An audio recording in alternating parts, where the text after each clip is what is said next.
I just wanted to jump on here and talk to you about what the Lord has been talking to me about for the past week. He's been talking to me about what it means to be bruised and not broken. Sometimes we feel like something is broken and it'll never get fixed, when really it's just bruised and it needs time to heal.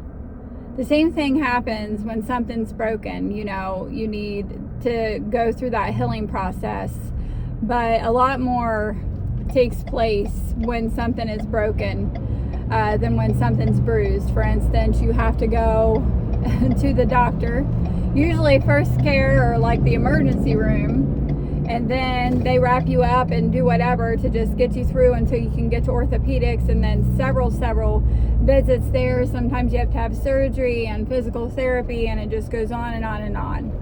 And so when something's bruised, generally you don't have to go to the doctor, but you might go to first care or the emergency room just to make sure, because the bruise is so bad that you think it is broken. Like, for instance, when you hit your toe on something, I feel like that always feels like your toe's broken. Like, it hurts so bad. You're like, my toe is obviously broken. And then you find out, no, it's just bruised, and it just hurts really bad, but it's not broken, and you don't need surgery.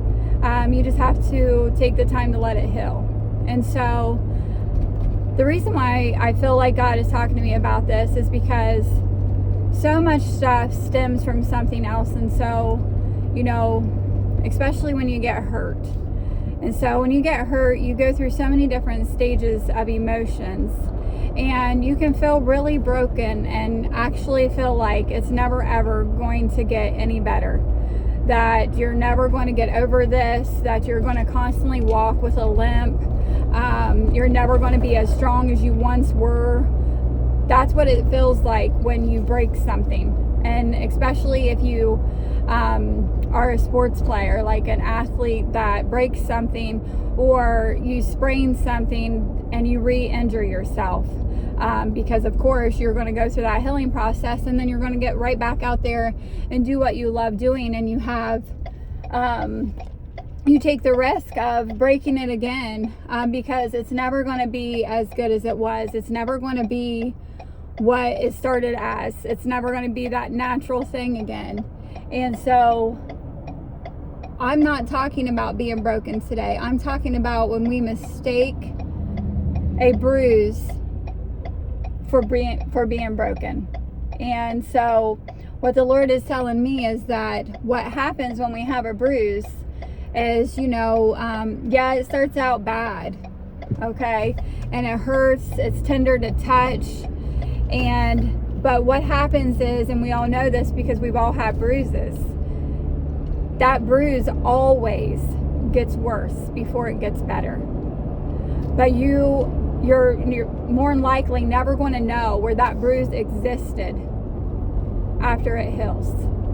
And that's what I'm talking to you about today. Whatever it is that you're facing, whatever it is that you're going through, whatever happened, whatever the circumstance is, I'm here to tell you today, it's not broken. You're not broken. Don't give up on whatever it is.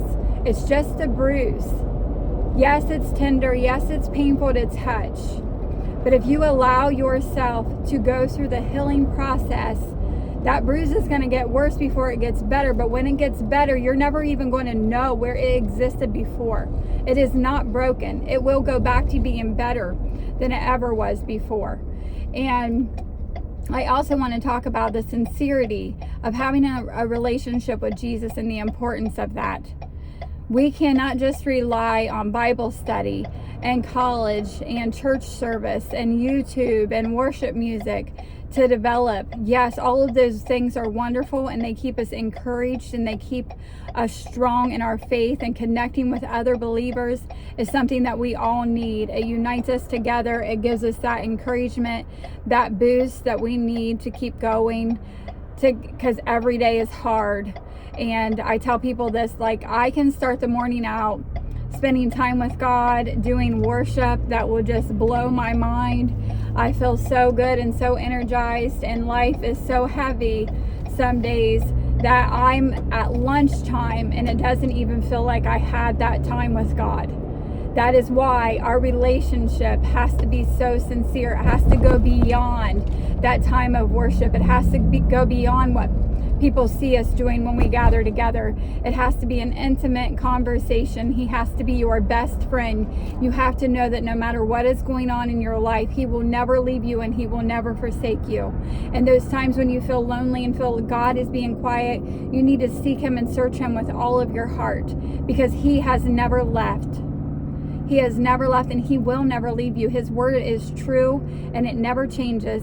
And the only thing that changes is us and our patterns and our habits. And we might start off really, really strong spending time with Him and say, oh my gosh, we're going to do this every single day. And then eventually one thing comes up and another, and we don't have this intimate time with God. And before we know it, we're wavering.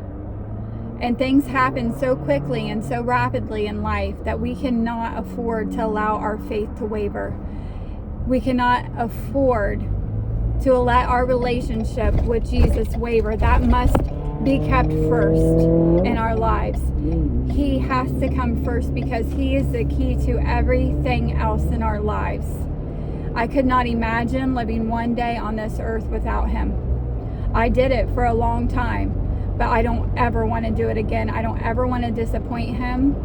It has cost me so much in my life, but He has always, always replaced it with His love and His mercy and His mercy and grace. It's been a long day. With His love and His mercy and grace, He has always replaced it with something better than I had to begin with. And at the time that I was going through it, I never understood, why am I going through this? But He always reveals it to me within time. And then I know, this is why I had to go through what I went through. And it's just so important to get back up. If you're feeling like you're searching for something and you can't quite get it, just keep on searching Him. Seek Him with all your heart. Do not seek other people to provide for you what only God can provide for you. He is the only one that can fill you. He is the only one that will make you feel on constant overflow, not people. Connecting with people that are believers that will encourage you is so important. I will stress that. It is vital to us. Getting more of the word with a group of people, that is so beneficial. But when you are going to have the most and you're going to gain the most from your relationship with God, is that intimate time that is just you and Him, and nobody even knows that you're spending time together, reading His word and praying and remembering to not just talk, but to listen, because it's a conversation. And He will talk to you if you stop talking long enough to hear what He has to say. And so today I just want to encourage you that you are only bruised. You are not broken. God is not done with you. Stop hitting that bruise over and over again and reliving the pain. Leave it alone. Allow God to heal whatever it is. Know that it is definitely going to get worse before it gets better. But when it gets better, it's going to be gone and it's going to be like it never happened. Allow God to do what He's doing in your life. Have a sincere relationship with Him. Do it for the right reasons. Live for God. He sent His Son to die for us. Now we need to live for Him. And just know that you are not alone. There are people out there that are going through things too. Just because it seems like on the outside their lives are perfect and their relationship with God is perfect and their faith is perfect, it's not. We all go through things. It's a part of life. But one good thing I know for sure is that we have Jesus, and nobody can take that from us. Another thing that I want to just say, I read this today and I want to leave you with this.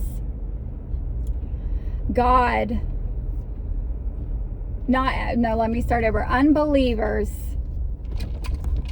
do not read the Bible. We as believers are the only Bible that unbelievers are going to see. And so it is our job to represent Christ and His word correctly. And I'll just leave you with that because that really touched my heart. We are the only Bibles that unbelievers are going to see. So let's conduct ourselves in a way that would be pleasing to God. Be blessed.